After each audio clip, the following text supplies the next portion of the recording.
Even though Tomb Kings are probably one of the stronger factions in the game right now, Kislev specifically does have a decent matchup against them, I feel like. They have a number of specific tools here that are quite good, and this is definitely one of them. Little Grom, great artillery piece for sniping out any constructs, just does great single target damage, which is obviously going to cut through like your Shabti great bows, any kind of characters, anything like that. But today, this replay from Park Map, we've got Tsarina leading the way, double Patriarch, nice strong bear character core. Let's look at the abilities real quick.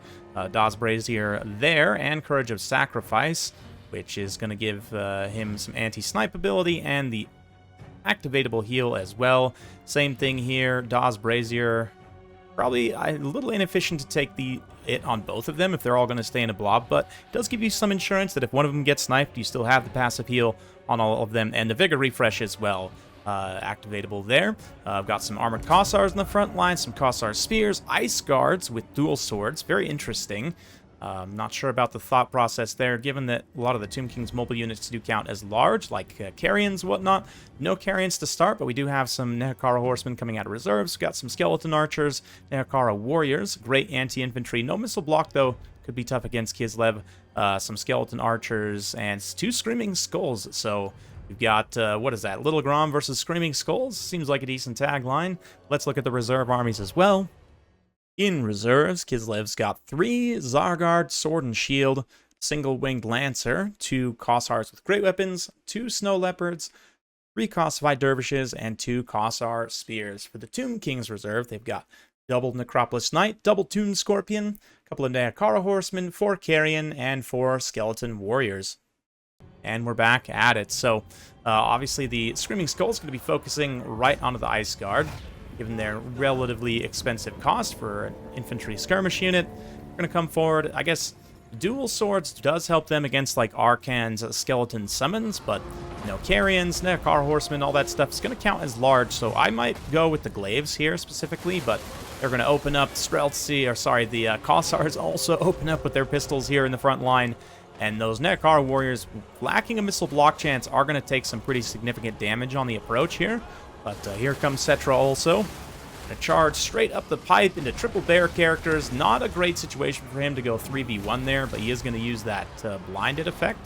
No, actually, that comes from his sword. Blessed Blade of Petra. So anyone he hits is going to get blinded. You can see that the Patriarch stats get significantly nerfed with that effect active. He's also going to throw down, looks like, Incantation of Desiccation, which also will give us, again, same kind of standard melee attack, melee defense debuff. Takes the Patriarch down to 0-0 for attack defense. So some crazy ability stacking there. Allows Cetra to very quickly snipe out almost. Definitely triggers the Buyer Blood at the very least for the one Patriarch, while the Screaming Skull continues to rain down. Little Grom, though, still in the distance. I think right now it probably should be shooting at Cetra, but it might have line of sight issues because of the bear characters fighting. The one Patriarch does stabilize, and once the, ability spike wears off, Cetra's definitely going to be a lot more vulnerable in a 3v1 there. Also taking some arrow fire, Nehekara Horsemen pushing through. These Nehekara Warriors and Archers probably also should have healed already to collapse down in the center. But obviously, Kossars with Spears switch into melee mode. They're going to try and chase down, but Nehekara Horsemen very wisely kind of pull away there, screen Cetra's retreat, and just try and get us around, maybe route off the Patriarchs. Nehekara Horseman definitely very solid. Great stats overall. I've got a Tomb Scorpion moving in for a little bit of anti-infantry, AP, terror. Yeah, Kislev somewhat weak to terror. If you can terrify units away before they get the Buyer Blood passive, sometimes you can get it to proc and waste. Right now, Kislev is having a little bit of a problem in that they haven't captured any objectives. We've got 2 Zargard coming out of reserves here, so quite a bit of save and then spend, bring these 2 heavier units up. Zargard are going to be a unit that Tomb Kings pretty much have to use constructs to deal with, or I guess shooting as well, but they don't have the infantry to stand and fight against Zargard. Certainly, Tomb Guards just will not cut it, so should be pretty good there. Katarine jumping in with a nice Heart of Winter, do some pretty good AoE damage, try and finish off some of these Tomb Kings units. Tomb Kings Skeleton Warriors do not count as expendable. They have regular capture weight, which gives them a clear advantage over like regular vampire counts. Skeleton Warriors, it's one of the reasons why Tomb Kings are pretty good, because they have very good cheap undead capture weight, which is hard to clear off. Can be hard to clear off, I should say. Kislev doing an okay job of it here. Nekar Warriors overrun into the Ice Guard, so a nice dual swords matchup. Very cool. Not a matchup I expected to see today. It's kind of one of those unusual matchups you don't really think about, because these factions are very far apart on the campaign map. And unless you played like very deep into the campaign, you're unlikely to actually interact that much. But anyway, Constructs pushing through. We've got some Necropolis Knights. Great choice, in my opinion, against Kislev. AP Shock Cavalry can take anti-large, not with this specific variant, but still able to force away the Patriarch and continue to defend this objective. Perhaps chase down Katarine, do some significant damage there. Maybe even get after Little Grom. A lot of possibilities opened up with that play.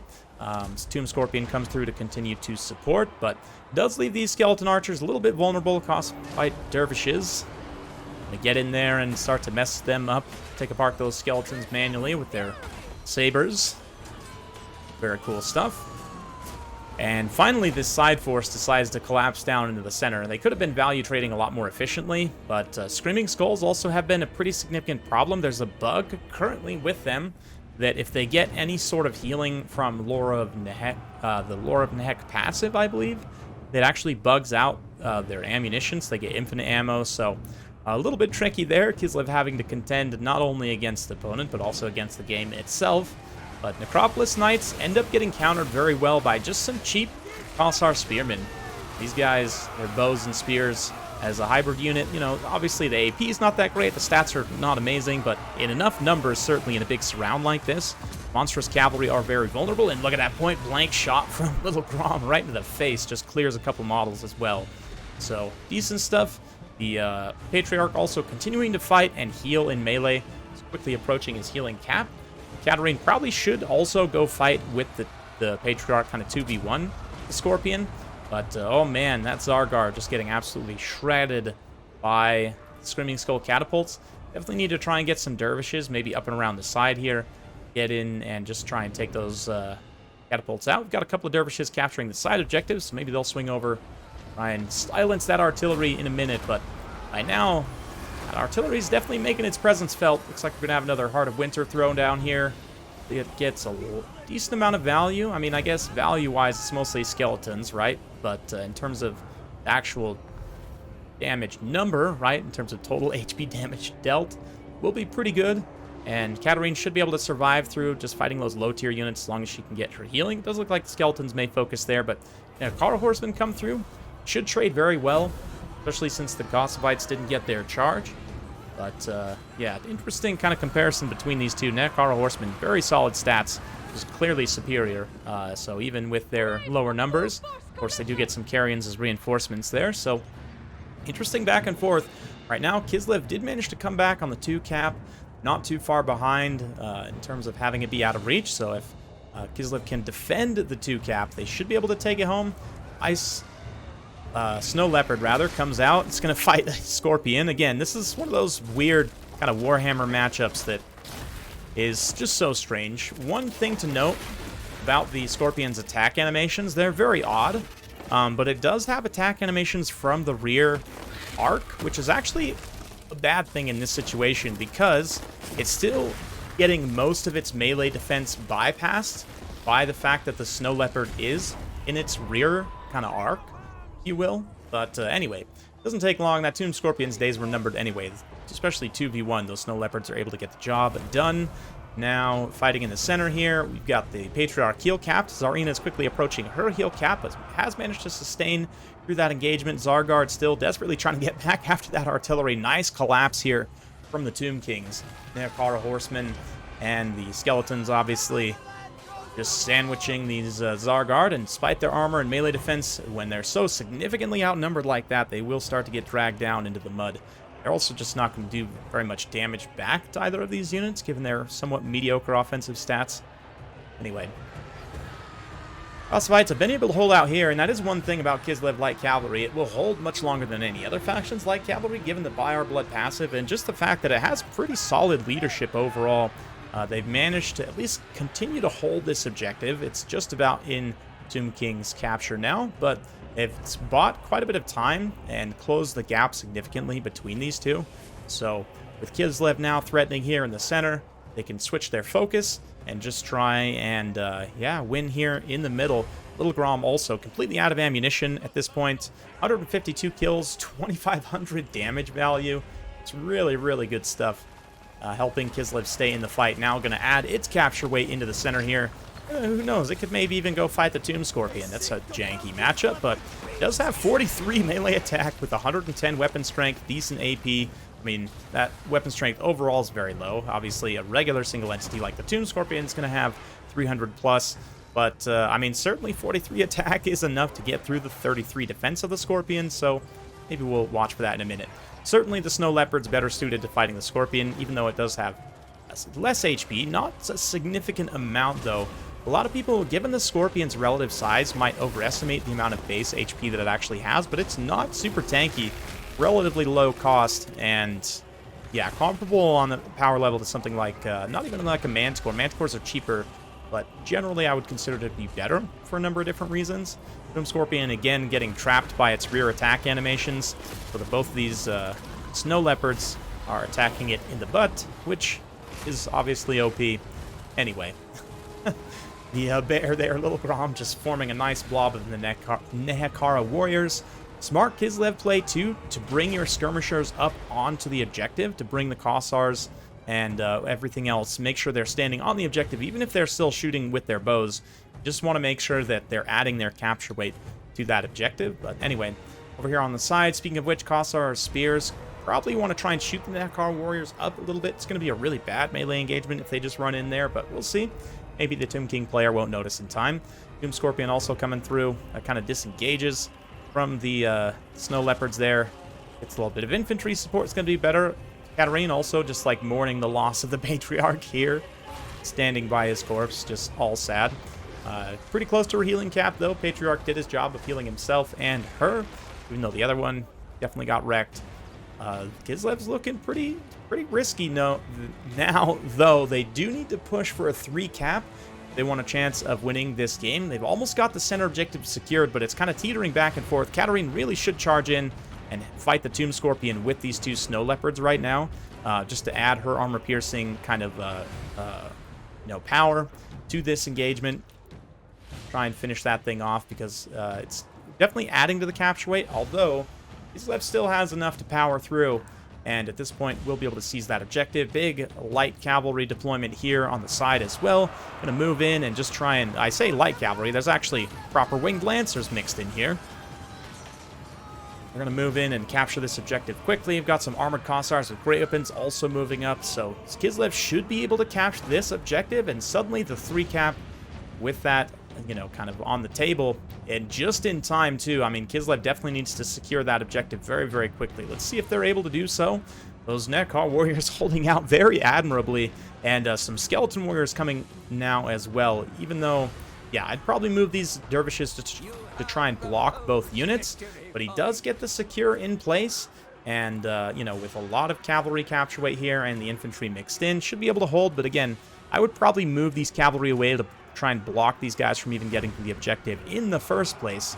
That being said, Kislev's value lead, we can't see, unfortunately, in the UI, but it is very far ahead, and because of that, Tomb Kings are just going to have a hard time amassing enough capture weight to seize here. You can see the Skeleton Warriors get in here. A little bit of overblobbing.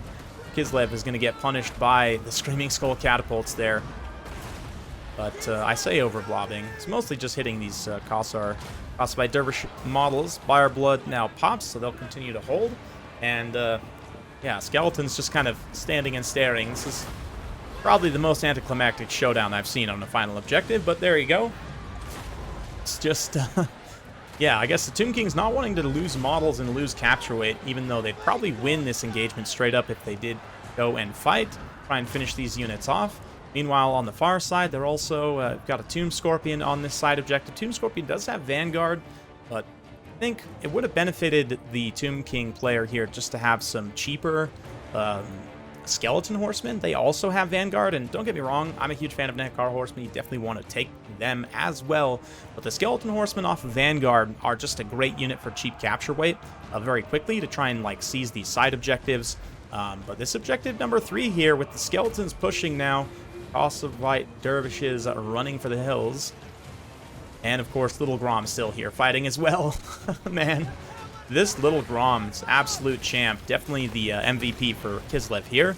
Up to 186 kills. Probably hasn't got that much value since last time we checked in with it, but yeah, I mean, it's definitely contributing.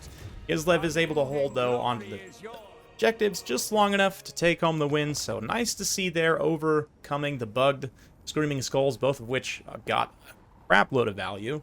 Kind of to be expected there, but Little Grom almost equals the two of them put together. I mean, maybe not quite, like 1,000 off from that, but he does a great job, let's say. Little Grom, 3 XP chevrons, 187 kills, 18,000 damage dealt, 2,674 damage value. Katarine also 1534, not crazy good, but she at least hangs around until the late game. Also tanked quite a bit of damage as well, as did the Patriarchs. Yeah. Kossars here doing an okay job again. I think probably the Ice Guards, they ended up having to fight Nekara Warriors as sort of a compromising unit, so maybe it was a good thing to have the dual weapons. I probably still would have taken the Glaives just in hindsight, but, you know, hard to say. Certainly the Snow Leopards contributed very nicely here. Their matchup specifically against the Scorpions, because they're significantly cheaper. You can get 2v1 pretty easily. They're much faster. The Frostbite, just, yeah, the mobility advantage means you can almost always get a positional advantage on the Tomb Scorpions. I think the Snow Leopards match up very well because of that specifically. Of course, light cavalry also, although pays a heavy price, is super important in Domination. Etc. also pays a pretty heavy price here, but Nekar Warriors I'm pretty impressed with. Seem to be trading very good for their costs. Just that anti-infantry bonus they gained is enough to make them pretty viable, it seems. Yeah, Skeleton Archers also do a pretty decent job. Again, the only criticism I have of this is I'd probably switch these Carrion out straight up 1-to-1 for the Skeleton Horsemen. They have capture weight, they're also Vanguard, and, I mean, they cause fear. They're a decent enough unit. They're definitely going to lose to the Kosovite Dervishes, but hey, that is kind of the way of undead, right? Tomb Scorpions also, one of them gets insane value despite getting dragged down pretty heavily. And the Nekar Horsemen, like I said, great, you know, situation pretty much in any matchup to use them. Necropolis Knights don't quite pay for themselves, arguably overextended a little bit, maybe with some more, again, cheap light cavalry support that push into the back line maybe could have actually got through to Little Grom and shut it down. Hard to say. Let me know what you guys think in the comments down below, though. Certainly an enjoyable game. Interesting matchup between two kind of factions that normally wouldn't be meeting each other, so here in multiplayer we can explore this a little bit more easily. Anyway, if you like this sort of content, be sure to like, subscribe, hit that bell, and we'll see you next time.